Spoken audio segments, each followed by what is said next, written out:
Un encuentro con su palabra, porque secase la hierba, marchitase la flor, mas la palabra de Dios permanece para siempre. Con ustedes, el doctor José Ricardo Arias Quintero.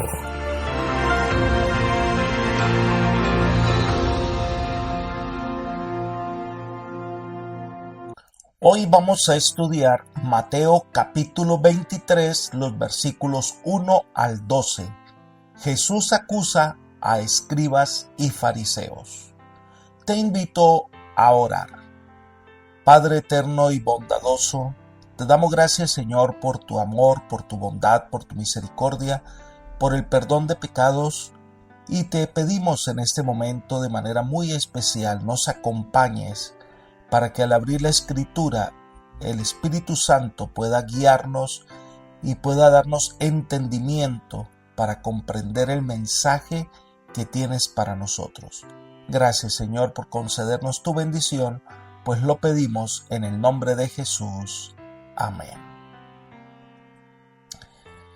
En la introducción de este capítulo respondamos de manera sencilla quiénes son los escribas o maestros de la ley y los fariseos.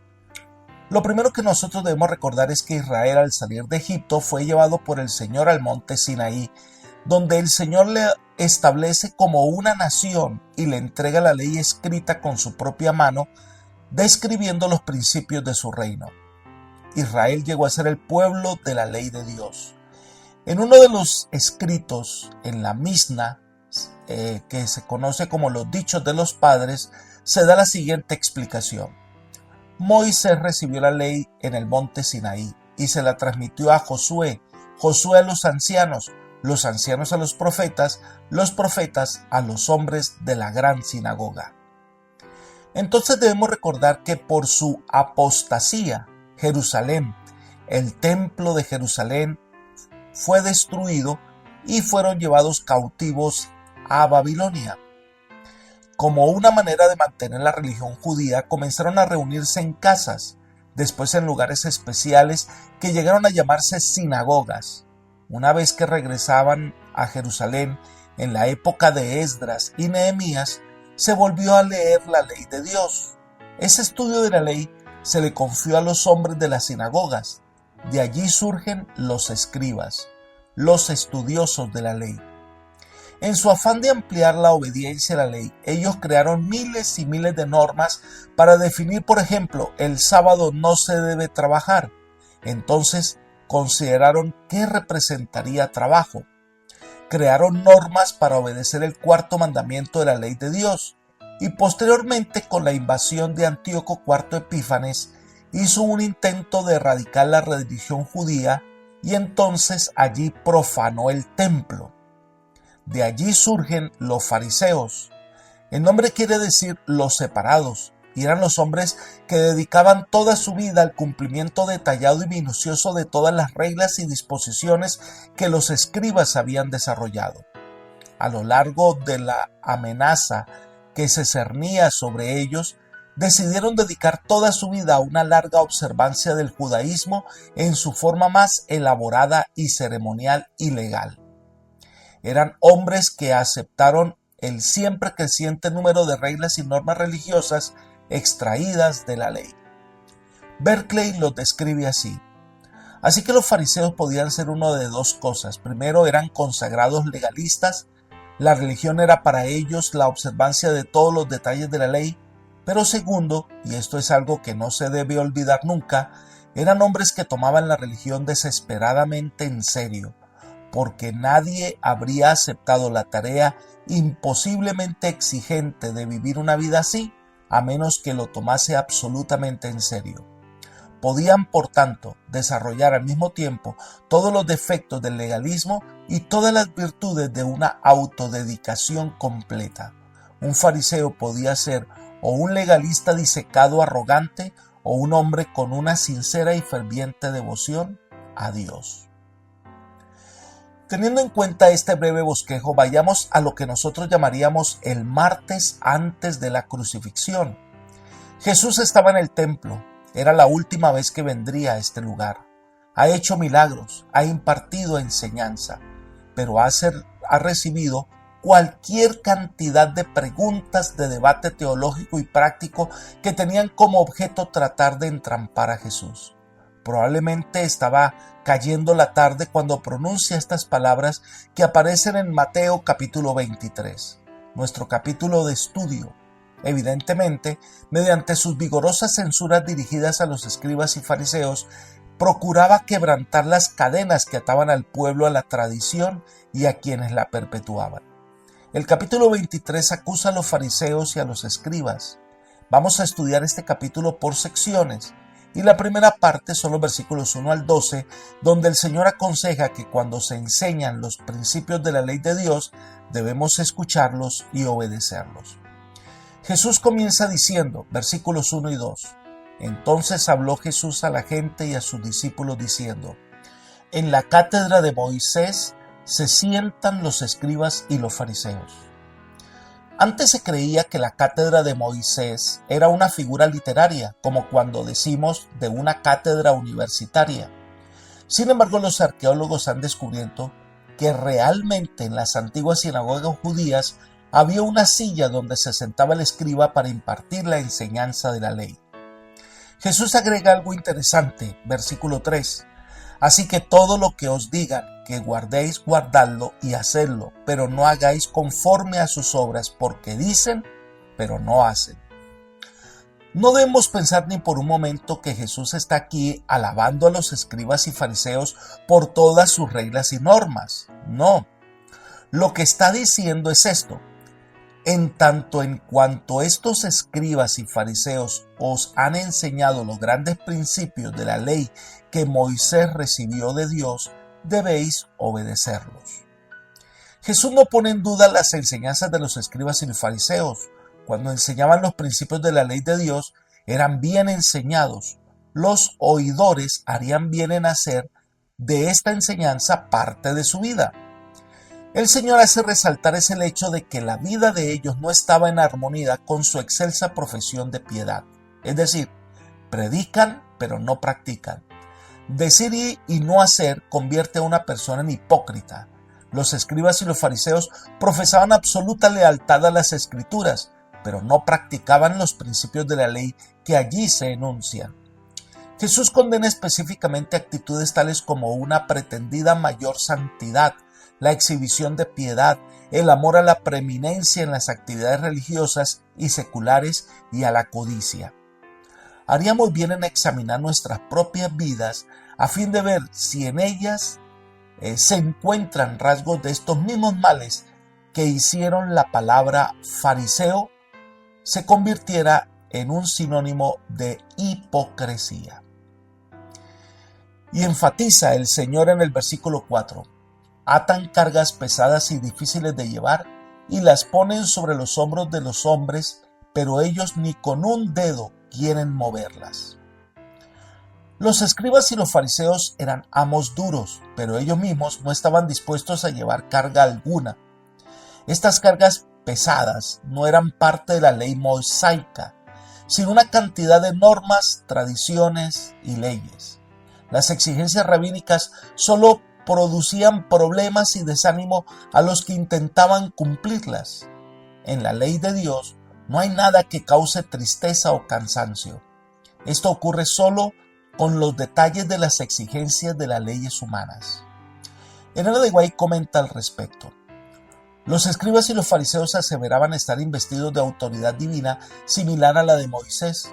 Aseveraban reemplazarle como expositores de la ley y jueces del pueblo. Como tales, exigían del pueblo absoluto respeto y obediencia. Jesús invitó a sus oyentes a hacer lo que los rabinos les enseñaban según la ley, pero no a seguir su ejemplo. Ellos mismos no practicaban sus propias enseñanzas. Libro El deseo de todas las gentes, página 563. Cuán terrible es colocar las tradiciones y enseñanzas o normas de los hombres que se han inventado, quizás con buenas intenciones, pero que ubican por encima de la ley de Dios, y que incluso son tan pesadas que los que se las inventan no son capaces de llevar. Elena de White sigue explicando en el mismo libro, la misma página, lo siguiente: los fariseos imponían una multitud de reglamentos fundados en la tradición que restringían irracionalmente la libertad personal y explicaban ciertas porciones de la ley de tal manera que imponían al pueblo observancias que ellos mismos pasaban por alto en secreto y de las cuales, cuando respondían a su propósito, hasta aseveraban estar exentos. Así que era una religión basada en obras de justicia humana y no basada en su fe en la gracia divina. Entonces el Señor denuncia las intenciones que hay en la vida del fariseo, que es ganar la admiración de los demás y vivir de apariencias. Leamos los versículos 5 al 7 de Mateo capítulo 23. Entonces bien, hacen todas sus obras para ser vistos por los hombres, pues ensanchan sus filacterias y extienden sus flecos de sus mantos. Aman los primeros asientos en las cenas, las primeras sillas en las sinagogas, las salutaciones en las plazas y que los hombres los llamen rabí, rabí. Parecían olvidar que Dios mira el corazón y que si examinaban el corazón de ellos, posiblemente no habrían hallado nada que comprobara que eran hijos obedientes. En buena medida su obediencia era externa, semejante a un manto. Su conducta estaba determinada por lo que esperaban que los hombres pensaran de ellos más que por el amor a Dios. Para justificar el uso de filacterias, ellos tomaron Deuteronomio capítulo 6, versículo 8, donde dice: «Y las atarás como señal en tu mano, y estarán como frontales en tus ojos».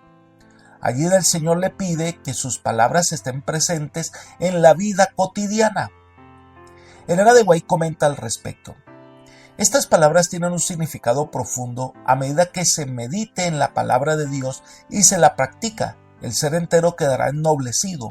Al obrar con justicia y misericordia, las manos revelarán como señal los principios de la ley de Dios. Se mantendrán libres de cohecho y de todo lo que sea corrupto y engañoso.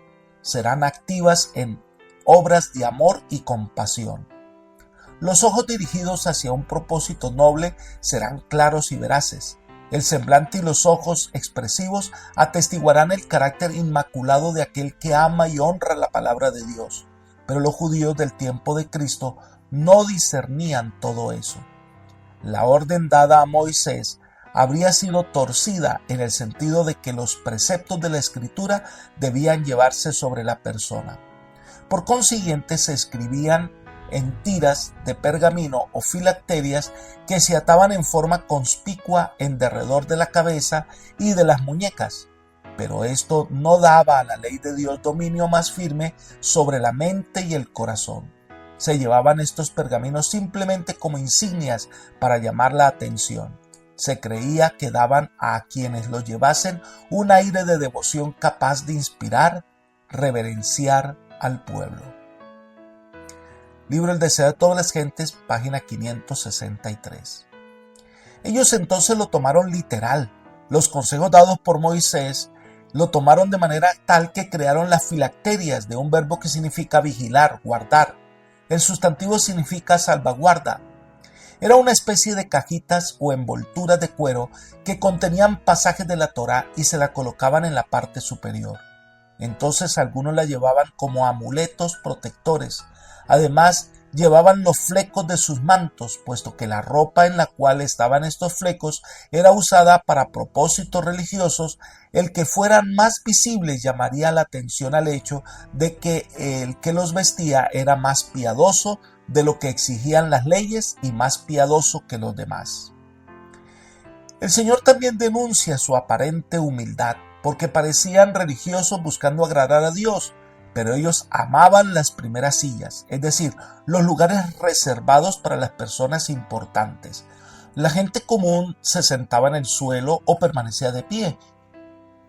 Los ancianos o los miembros más destacados de la comunidad se sentaban en bancos contraídos en torno de las paredes. Eran los puestos importantes y los fariseos esperaban el reconocimiento de todos.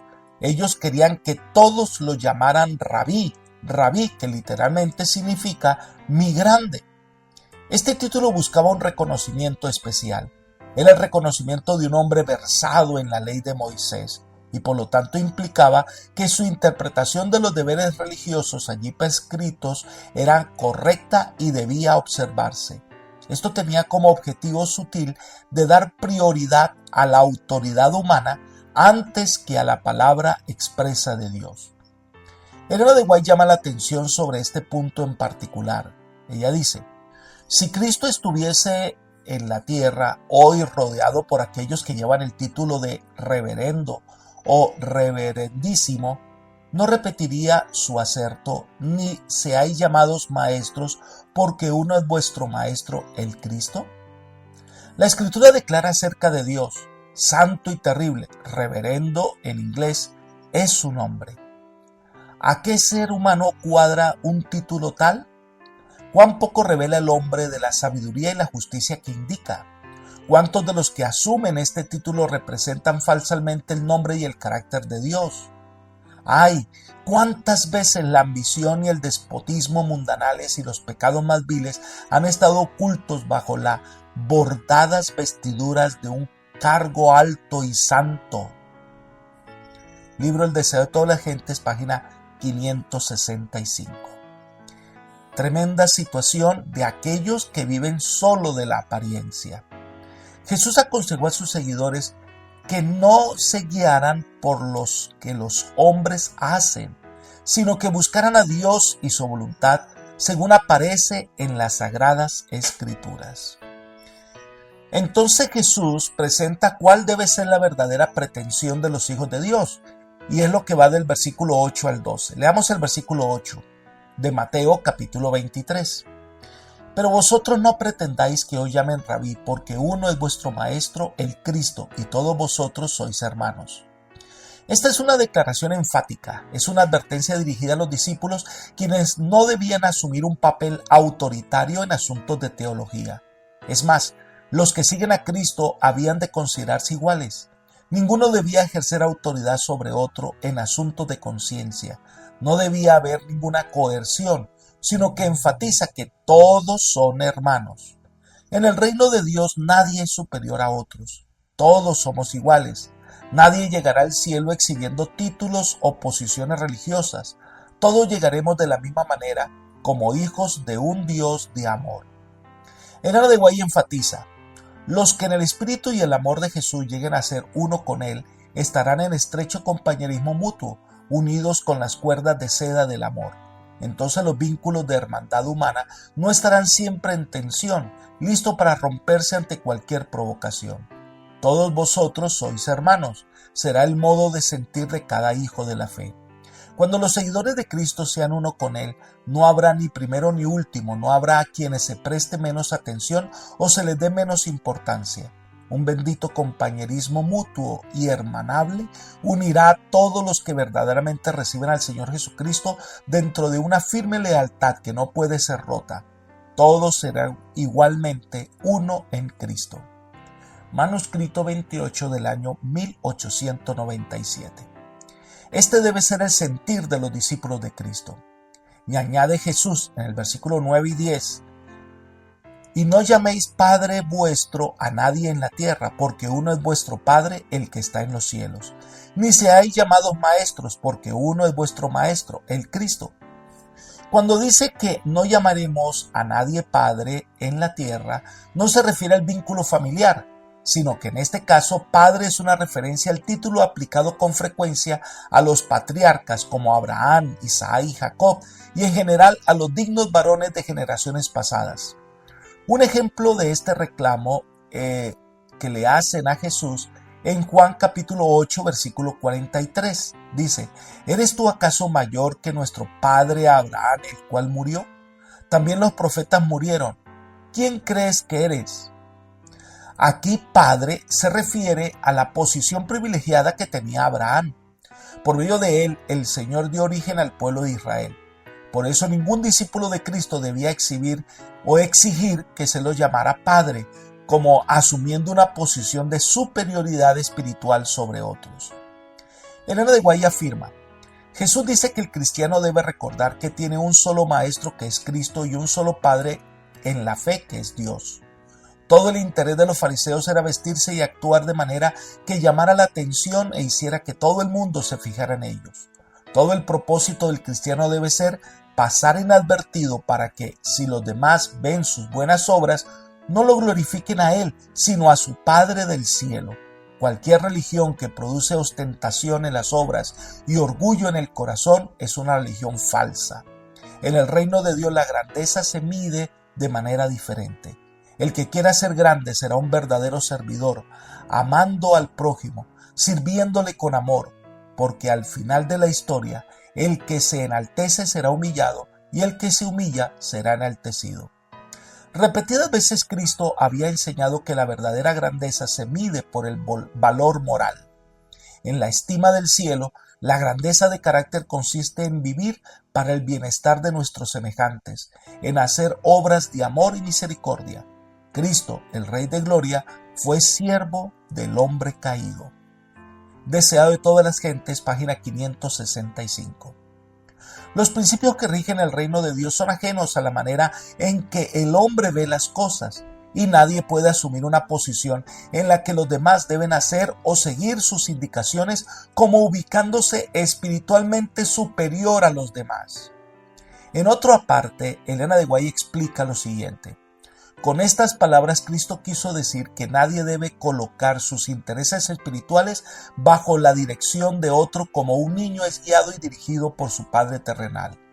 Esto ha formado el espíritu de desear la superioridad eclesiástica, lo cual siempre ha sido dañino para los hombres a quienes se ha confiado y han sido llamados Padre. Esto confunde el sentido de lo sagrado de las prerrogativas de Dios. Manuscrito 71 del año 1897. Entonces, volviendo a Mateo 23, Jesús resalta los valores del reino de Dios, versículos 11 y 12. El que es el mayor de vosotros sea vuestro siervo, porque el que se enaltece será humillado, y el que se humilla será enaltecido. Esta es una de las expresiones preferidas de Jesús, ya que la repite en varias oportunidades. Resaltarse uno mismo lleva a demostrar que el orgullo y la vanidad predominan, y tales en el reino de Dios no tiene cabida.